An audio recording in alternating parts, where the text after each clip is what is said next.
Saudara-saudara terkasih, kita bersama-sama telah masuki Minggu Prapaskah yang keempat.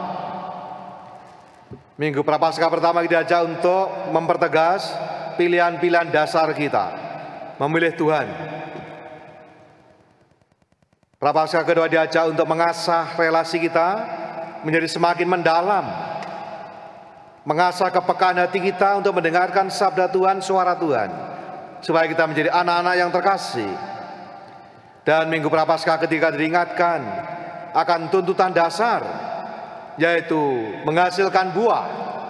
Masa Prapaskah berarti berubah dan berbuah. Dan Minggu Prapaskah yang keempat, kita diajak untuk mulai belajar menghidupi, menghayati semangat Allah, ikut menampilkan wajah Allah, Allah yang kita imani, Allah yang kita ikuti, yaitu Bapa yang berbelas kasih. Dan itulah menjadi sumber sukacita, bukan hanya untuk pribadi kita, tetapi juga yang kita wartakan, bahwa Allah yang kita ikuti, Allah yang kita imani adalah Bapa yang berbelas kasih. Itulah sumber sukacita Kristiani yang pada hari ini kita bersama-sama juga sering disebut sebagai Minggu Letare, Minggu Sukacita, yang sejajar dengan Minggu Advent ketiga, Gaudete. Maka sedikit suasana menjadi lebih gembira, lebih ceria, maka warna liturginya juga sedikit berubah dari ungu menjadi lebih terang, menjadi warna rose. Maka warna rose ada dalam liturgi gereja, yaitu Minggu Advent ketiga Gaudete dan Minggu keempat Prapaskah, yaitu Minggu Letare. Bukan 14 Februari ya, ingat baik-baik.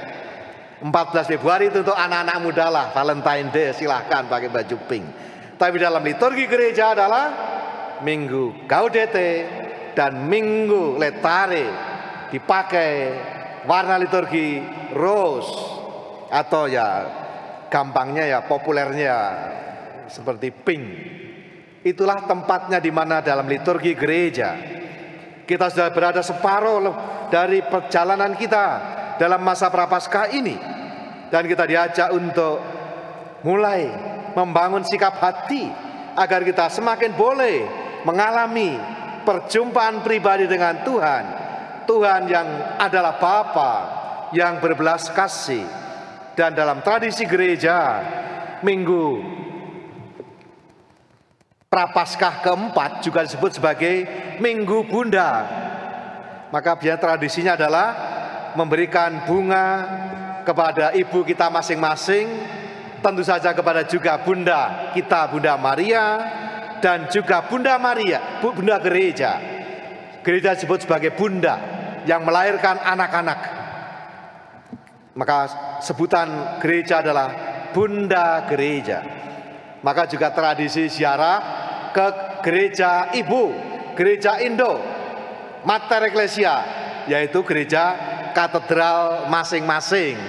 Jadi biasanya dalam tradisi Minggu Letare ini juga Minggu Bunda, orang memberikan penghormatan pada ibu kita masing-masing, juga kepada Bunda Maria, bunda kita, dan juga kepada Bunda Gereja, termasuk ziarah ke gereja katedral masing-masing keuskupan sebagai gereja Indo. Pada Minggu Prapaskah keempat juga sebenarnya dalam tradisi bisa bacaan-bacaan bisa dipakai kalau itu dalam rangka katekese, mempersiapkan calon-calon baptis pada malam Paskah atau periode Paskah. Maka biasanya dikatakan dalam Injil misteri pokok. Dan pada Minggu keempat itu sering disebut Minggu Roti. Maka juga di dalam tradisi ada tradisi, yaitu membuat roti simnel. Karena pantang puasa nggak boleh ada isinya daging, maka isinya adalah buah-buahan atau berbagai macam bahan-bahan yang bukan daging. Maka ada namanya, ada resepnya. Jadi ibu-ibu kalau mau nyoba silahkan, ada resepnya. Anda boleh googling, carilah itu kue itu ada. Ya nanti kalau berhasil ya boleh dibagi ke pastoran, ya boleh dicoba. Ada resepnya. Ini bagian tradisi gereja, ada banyak. Bukan hanya ibadah tapi juga membangun sebuah budaya di mana kita bersama-sama menghayati sebuah kehidupan dari berbagai macam aspek kehidupan. Maka tradisi-tradisi yang saya kira baik juga untuk diaktualisasikan, direvitalisasi dalam semangat sesuai dengan zaman. Dan hari ini kita diajak untuk belajar semakin memiliki hati seperti hati Bapa kita. Bapa yang beda ini. Bapa satu ini memang beda dan yang diajarkan Yesus pada kita semua. Gambar wajah Allah yang ditampilkan di dalam terutama perumpamaan di dalam bacaan Injil hari ini. Kita sudah sering mendengar perumpamaan itu. Kita juga barangkali juga melihat pada hari atau pada tahun keraiman Tuhan, itu juga ada gambarnya, itu yang dipakai di gereja-gereja di Kuspan Agung Jakarta. Gambar dari lukisan Rembrandt juga ada di altar sini, altar Yosef ini ada. Gambar yang sangat menarik. Dan judulnya memang bukan anak yang hilang, bukan. Judulnya Bapa yang berbelas kasih. Bapa yang beda ini. Jadi memang temanya bukan si anak hilang, bukan. Keliru kalau begitu. Tema dasarnya adalah, tokoh utamanya adalah Bapa itu. Nah kalau Anda lihat di dalam lukisan itu, Rembrandt sangat berhasil dan inspiratif ketika ia menggambarkan tangan bapaknya yang memeluk anak yang datang itu. Apa yang digambarkan? Tangan kanannya itu kokoh kuat, perkasa. Tapi satu tangannya lagi adalah tangan yang lembut. Yang digambarkan Allah yang sungguh-sungguh memang maha kuasa, tetapi juga Allah yang maha rahim, Allah yang berbelas kasih.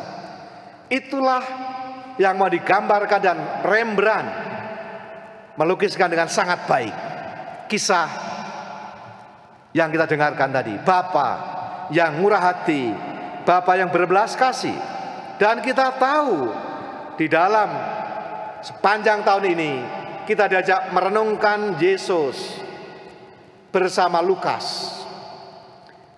Dan Lukas khas menampilkan Yesus sebagai wajah belas kasih Tuhan. Maka tema sentral dari Lukas adalah mercy, belas kasih. Digambarkan berbagai macam cara.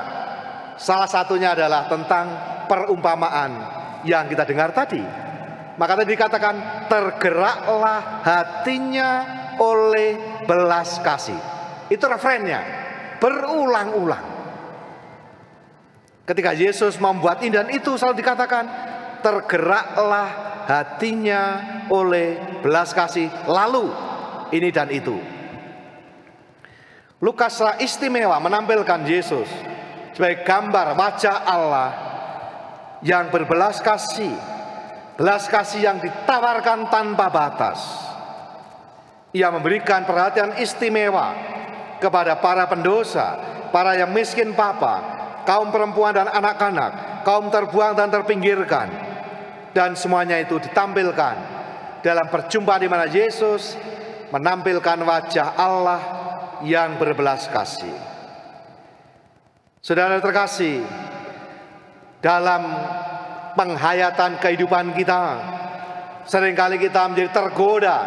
Ini mau diingatkan, tergoda untuk cepat-cepat merasa diri puas, merasa sudah baik, merasa sudah benar, merasa sudah oke. Maka yang tadi yang dikritik siapa? Ahli-ahli Taurat orang-orang Farisi. Mereka memang orang-orang baik-baik. Tetapi apa yang dikritik oleh Yesus? Mereka merasa benar, lalunya yang penting. Lalu mencari-cari dan menyalah-nyalahkan orang. Itu penyakitnya. Maka disimbolkan di mana? Sosok anak sulung tadi. Dia tidak rela ini. Si bungsu yang brengsek ini malah disambut. Yang mestinya apa? Ya dibinasakan, ke laut aja. Justru kita diajak mengasah hati. Kalau kita, nah ini pertobatan ini, kan kemarin berubah dan berubah ya. Itu apa? Kalau sudah baik, ya pertobatan paling dasar apa? Kalau jahat, buruk, zolim menjadi shalom, menjadi baik. Itu yang paling dasar.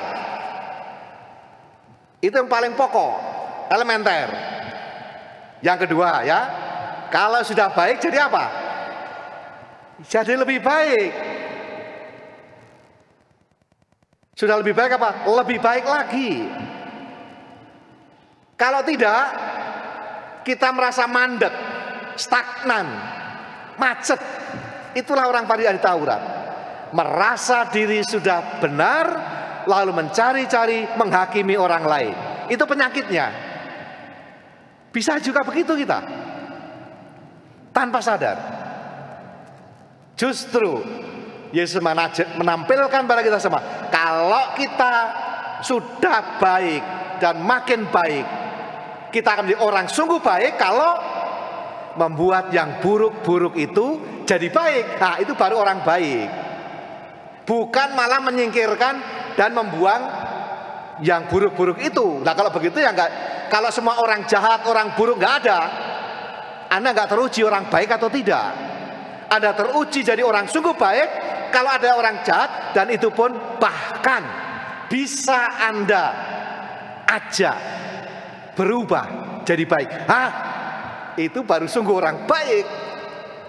Dan itulah yang diajarkan Yesus. Kalau hanya kita merasa baik lalu menyalahkan orang lain, ya itu penyakitnya begitu. Jadi Bapak Ibu Saudara sekalian, kalau orang itu ya sekarang lagi rame di mana-mana ya, kalau orang itu sungguh-sungguh kaya, tajir melintir, itu ya kalem-kalem aja. Tapi yang merasa kaya, ya biasanya lalu macam-macam, akhirnya malah ditangkap polisi ya, ya begitu. Merasa, belum.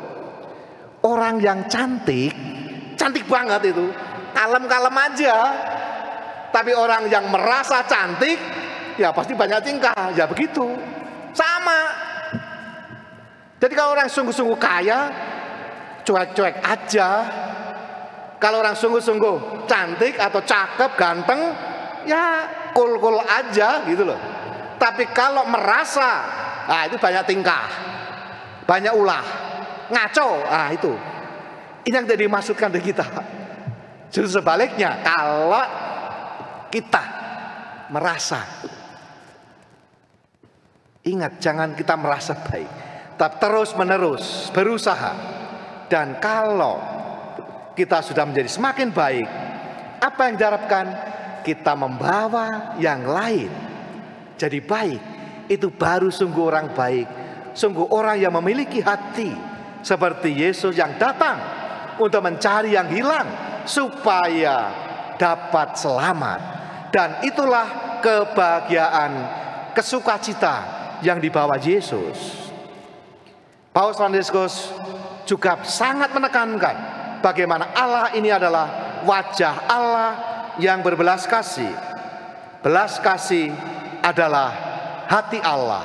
Belas kasih adalah nama Allah kita.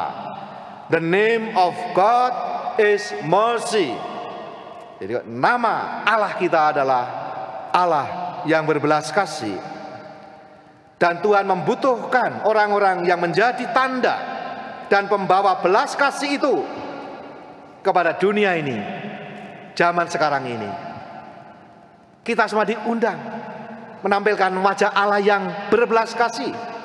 Bukan wajah Allah yang ganas, Allah yang sangar, Allah yang keras. Tapi Allah yang memiliki hati yang berbelas kasih. Maka mari kita meramah Tuhan. Seperti katakan Paus Fransiskus, belas kasih adalah jalan yang menyatukan manusia dengan Tuhan dan manusia satu sama lain. Membuka hati pada harapan dan kasih abadi. Itulah yang diharapkan kita semua. Melihat hati yang tergerak oleh belas kasih seperti Bapa. Dan pada kesempatan-kesempatan mendatang ini ditawarkan pada kita semua, diingatkan oleh Paus Fransiskus, bahwa sakramen tobat adalah rahmat yang dicurahkan pada kita semua. Kita tidak berhadapan dengan hakim yang bengis, tapi kita bertemu dengan Bapa yang berbelas kasih. Dia ingin agar kita mengalami belas kasihnya itu. Paus dalam acara kemarin juga mengingatkan cerita yang menarik, bahwa pertapa itu yang selalu hidupnya begitu hebat dan bagus, selalu diminta, Tuhan yang mempersembahkan kepadamu seluruh karya-karya, seluruh doa, mati raga dan sebagainya. Tuhan berkata, apalagi? Semuanya sudah Tuhan, apalagi? Masih ada yang kurang, apalagi? Lalu dia bingung, saya sudah semuanya Tuhan, apalagi? Dan mengatakan, berikanlah dosamu supaya aku bisa mengampuni dan kamu boleh mengalami belas kasihku. Itu yang belum kamu kasihkan. Maka mari kita gunakan kesempatan ke depan ini dalam masa persiapan sakramen tobat. Berikanlah dosamu itu supaya Tuhan boleh memberikan belas kasih-Nya dan kita alami, yang membuat kita menjadi hidup kembali, memberikan harapan baru kepada kita semua. Semoga kita boleh menjadi saksi-saksi, pembawa yang menampilkan wajah Allah Bapa yang penuh belas kasih. Jadilah sempurna seperti Bapamu di surga sempurna adalah. Jadilah murah hati, berbelas kasih seperti Bapamu.